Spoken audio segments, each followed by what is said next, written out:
앞트임 보건 수술을 중점적으로 하고 계신데 어떤 계기가 있으셨나요? 네, 섬세한 테크닉과 미적 감각까지 필요한 여러 가지 눈 수술에 대해 매력을 느껴 수술을 해오다 보니 자연스럽게 재수술 환자를 자주 만나게 되었습니다. 잘못된 수술은 단지 외모에 대한 스트레스뿐만 아니라 정신적인 부분까지 크게 영향을 준다는 것을 느끼고 풍부한 수술 경험을 갖춘 수준 높은 재수술 클리닉이 필요하다는 것을 느끼고 시작하게 되었습니다. 앞트임 보건 수술을 원하는 환자에게 특별히 느끼시는 뭔가가 있나요? 보통 첫 수술 때는 구체적으로 말하지 않고 그냥 맡겨요, 사람들이. 근데 재수술 때는 환자들이 직접 자세하게 말합니다. 이번이 마지막 수술이고 싶어요. 이게 무슨 노래 가사 같이 똑같이들 많이 얘기합니다. 그만큼 간절하게 신중한 마음으로 재수술 병원을 찾습니다. 그런데 재수술 병원이 여기다라고 선택하는 것은 정말 쉽지 않아요. 모든 병원이 가보면 다 잘한다고 얘기하지 못한다고 얘기하지 않거든요. 어쨌든 저와 인연이 되는 환자에게 모든 노하우를 동원해서 마지막 수술이 될 수 있게 최선을 다한답니다. 그럼 문제가 생기지 않게 앞트임 수술을 처음 할 때 미리 고려해야 될 사항들이 뭔가요? 앞트임 수술은 몽고주름을 개선시키거나 눈의 가로폭을 넓혀서 눈매를 보다 또렷하고 시원하게 만드는 것이 목적이에요. 하지만 앞트임 후에 다 똑같이 생긴 강남 언니가 되지 않으려면 어떤 정도의 앞트임이 내 얼굴의 개성에 가장 잘 맞고 내 장점과 아름다움을 돋보여줄 수 있는가에 초점을 맞춰서 생각을 일단 해야 돼요. 결국 성형수술은 예뻐지고자 하는 게 목적이지 얼마나 많이 트냐 시합을 하는 게 아니기 때문이에요. 이런 부분들은 정말 많은 경험을 쌓기 전에는 당연히 힘들 수밖에 없는 부분입니다. 그래서 무엇보다 수술 의사가 그 분야에 수술 경험이 많고 미적 감각도 갖고 있어야 하겠죠. 사람의 눈은 조금씩 모두 다르고 피부와 인대 근육이 눈을 깜빡일 때마다 서로 상관관계를 이루며 움직이기 때문에 그 움직임에 의한 변화와 그 변화로 인한 수술의 모습과 흉의 영향까지도 꿰뚫어 보는 것이 중요합니다. 이런 부분은 아무래도 환자 본인이 판단하기는 어려운 문제라 전문가가 알아서 해줘야 할 부분이에요. 왜 환자들은 앞트임 수술 후에 다시 복원을 원하게 되나요? 복원을 생각하는 환자의 공통된 요구사항은 크게 세 가지입니다. 첫째는 싸나워진 인상 개선, 둘째, 나이 들어 보인다. 셋째, 성형수술을 많이 하지 않았는데 이거 하나로 많이 한 사람처럼 보인다입니다. 그 외에 흉이나 눈시림, 안구건조, 없던 주름이 생긴 경우도 있고 드물게 안검 외반까지 되어 실생활이 어렵게 된 심한 경우도 종종 있습니다. 그동안 수술을 하시면서 복원을 원하는 이유 중에 가장 비중이 높은 경우는 어떤 건가요? 보통은 과하게 앞트임이 된 후에 누오 빨간 살이 많이 보이고 부담스러운 인상이라고 느껴 복원을 하게 돼요. 하지만 실제 과하게 트임이 이루어진 것도 있지만 전체적인 밸런스를 고려하지 못해 과하게 보이는 경우도 있어요. 그렇다면 앞트임 복원이 필요한 사람은 다 잘못된 수술이 원인인가요? 무조건 잘못된 수술이라고 하기는 어렵습니다. 제가 흔히 환자에게 기술의 실패가 아니고 예술의 실패이다란 말을 합니다. 즉, 수술은 잘 됐는데 예쁘지는 않은 거예요. 물론 기술의 실패도 흔히 있는데 우리 눈의 피부나 구조들은 다른 부위에 비해 아주 얇고 섬세한 구조로 되어 있고 자주 움직입니다. 이러한 기능적인 부분, 구조적인 부분을 디테일하게 고려하지 못한 채 과도하게 절제절개를 한 것으로 볼 수 있어요. 수술 경험이 많지 않아 생기는 문제이죠. 앞트임 복원 수술은 재수술 중에서도 정말 까다로운 수술 중 하나라고 하는데 이유가 뭔가요?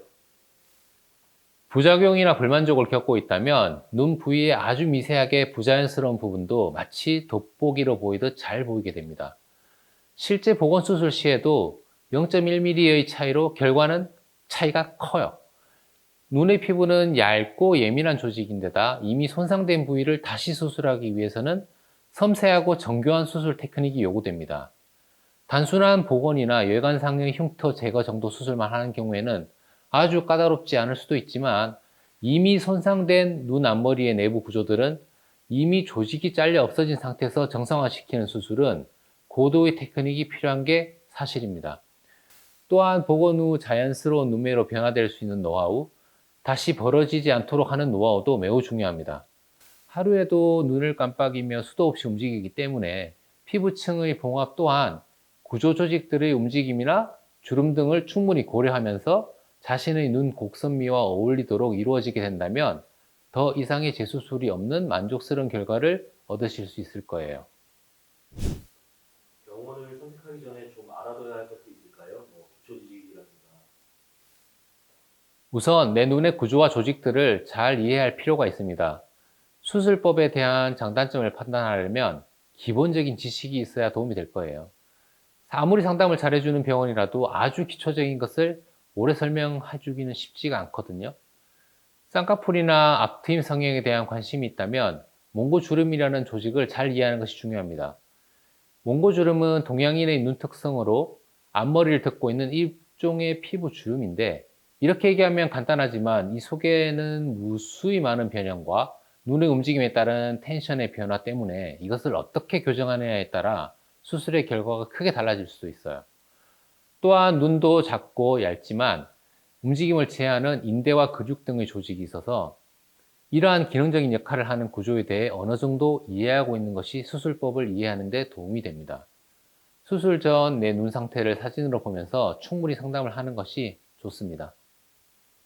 앞트임 후에 흉터에 대한 고민이 많던데 보건 수술로 완전히 해결이 가능한가요? 보건 수술할 때도 또 흉터가 생길 가능성이 있나요? 앞트임 때 만들어진 흉터를 최대한 복원하기 위해 속재근을 해서 구조를 복구하고 그에 따라 정상적 구조 위에 새로운 조직의 생성을 유도함으로써 기존 흉터 재생을 최대화하고 있어요. 의학적으로 흉을 모두 없앤다는 것은 잘라내서 없애야 하는 것인데, 이 부위의 흉은 다른 부위와 다른 면들이 있어요. 잘라내고 나면 더 심하게 남게 돼요. 사실 경험이 없는 부병원에서 흉을 잘라냈다가 더 심하게 되는 경우가 많이 있어요. 기존 흉터를 최대한 커버하면서 새로 만들어지는 흉을 최소화하는 게 아주 중요해요.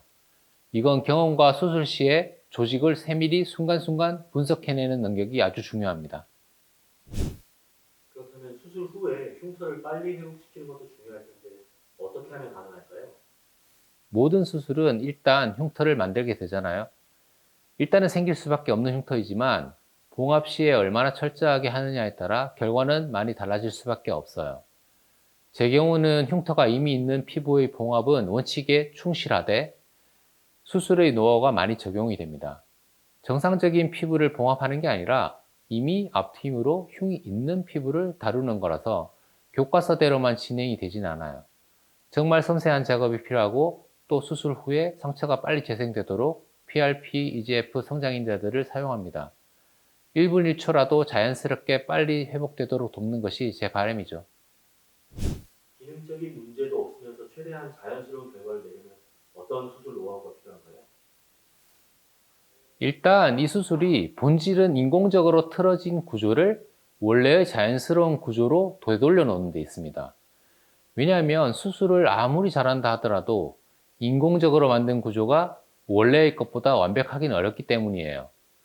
앞트임 후에 불만족스러운 문제나 흉터가 있을 때 이를 피부 표면상 나타난 흉터나 겉보기 모양만을 가리기 위한 목적의 수술이 되어서는 안 돼요. 기초가 튼튼해야 집이 튼튼하듯이 기초가 바로 잡히지 않고 단순하게 피부만 봉합해서 잡아당기면 눈 모양의 변형이 와서 뭔가 이상한 느낌이 배어나오는 것을 피할 수가 없기 때문이에요. 또한 기능적인 문제점까지 개선시킬 필요가 있을 경우에는 이러한 조직의 재건 수술 테크닉은 더 중요합니다. 이러한 요소들의 고려가 부족한 상태에서 복원 수술이 이루어지면 재복원 수술의 가능성 또한 높아지게 됩니다. 원장님의 차별화된 수술법이 있으신가요? 이중 재건이죠. 아마 다들 아실 것 같아요, 이제는. 그리고 타 병원에서 재건하고 이상하게 됐을 때 그것을 다시 교정해주는 리셋 재건을 하게 되는데, 이것은 최대한 그 사람이 원래 태어날 때 가졌던 구조로 돌아가는 데 포인트가 있어요. 그리고 가급적 원래보다 더 이쁘게 원래 가진 몽고 밴드 같은 결점도 보완할 수 있게 재건을 하는 거죠. 원장님을 찾는 환자분들은 어떤 이유로 원장님을 찾아온다고 생각하시나요? 사실 앞트임 복원 수술을 잘한다고 표방하는 병원은 많이 있습니다. 실제 수준 높은 실력을 가진 의사들도 있고요. 그럼에도 저를 찾아오시는 분들에게 자주 듣게 되는 이야기는 오랜 경험과 다양한 사례에 대한 노하우를 신뢰한다는 것이었습니다. 제가 수술에 대한 정보를 공유하는 인터넷 카페를 운영하는데 아마도 그곳에서 많은 경험담 같은 정보를 보고 오시는 것 같습니다. 앞트임 보건 수술을 고민하는 고민하고 있는 분들에게 해주고 싶은 말씀이 있으신가요? 앞트임 수술은 10가지를 따지고 결정하고 앞트임 재수술은 20가지를 따지고 결정하시길 바랍니다. 처음 수술은 재수술의 기회가 있지만 재수술이나 보건수술을 실패하면 조직이 더 손상되고 유착되면서 모형이 영구적으로 틀어질 수도 있고 추가적인 수술의 만족도도 낮아질 확률이 높습니다. 또한 부작용으로 의심되는 증상이 있으면 시간이 무조건 해결해 주지는 않으므로 보건이나 재수술의 골든타임을 놓치지 않도록 초기에 보다 전문성을 갖춘 의사에게 꼼꼼하게 진단을 받아보시길 바랍니다. 일상에서도 최상의 수술 결과를 위해서 노력하시는 부분이 있나요? 앞트임 복원, Z트임 같은 수술은 거의 미세 수술 수준의 집중력과 섬세한 수술 테크닉이 필요합니다. 작은 부위를 수술하는 거라 많이 만지작거리면 조직이 상하게 되어 오히려 흉이 많아질 수 있어요. 그래서 최대한 빠른 판단으로 정확한 수술을 하는 게 중요하죠. 그리고 수술할 때 여기서 끝낸다는 악착 같은 마음가짐도 중요합니다. 그래서 수술할 의사의 건강 상태와 컨디션도 매우 중요하죠. 한 분 한 분께 최대한 집중할 수 있게 일단 하루에 2개 이상의 수술을 잡지 말 것을 방침으로 하고 있고 모든 일정은 욕심내지 않고 좀 느긋하게 가려고 노력하고 있습니다. 컨디션을 위한 개인적인 운동이나 관리는 당연히 하고 있죠. 추가로 하시고 싶은 말씀 자연스럽게 해주십시오. 예전 한 2004년 정도에 재건을 제가 시작했는데 2006년 정도부터 제 병원이 재건으로 조금씩 알려지기 시작한 것 같아요. 그때만 해도 이 재건을 하는 병원이 4~5군데밖에 없었어요. 그땐 수술한 모양만 봐도 어느 병원인지 다 알 정도였는데 요즘은 하도 많아져서 제가 환자라도 병원을 선택하기가 정말 어려울 것 같아요. 가보면 서로 다 잘한다고 하니까요. 사실 저도 어디 아파서 병원 알아볼 때는 인터넷 찾아보고 그러거든요. 찾아봐도 잘 모르겠어요, 근데. 물론 전 의사라 동료들에게 누가 손재주 있고 잘하냐를 많이 물어봐요.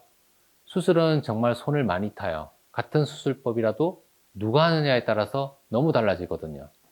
같은 물감을 쓴다고 같은 그림을 그리는 건 아니잖아요. 어떤 화가가 혼을 담을 수 있냐, 어떤 의사가 혼을 담을 수 있냐는 사실 얼굴 보고 상담한다고 알 수 있는 게 아니에요. 그래서 예전에는 뭔가 열심히 설명하고 그랬는데 이제는 인연이 되면 수술하겠지 하는 마음으로 바라보게 되더라고요. 아무쪼록 이 영상을 보시는 여러분께서는 수술이 잘못되는 일은 없어야겠지만 혹시 잘못되더라도 재수술 때는 실력이 좋은 의사를 만나서 좋은 결과가 있으시면 좋겠습니다.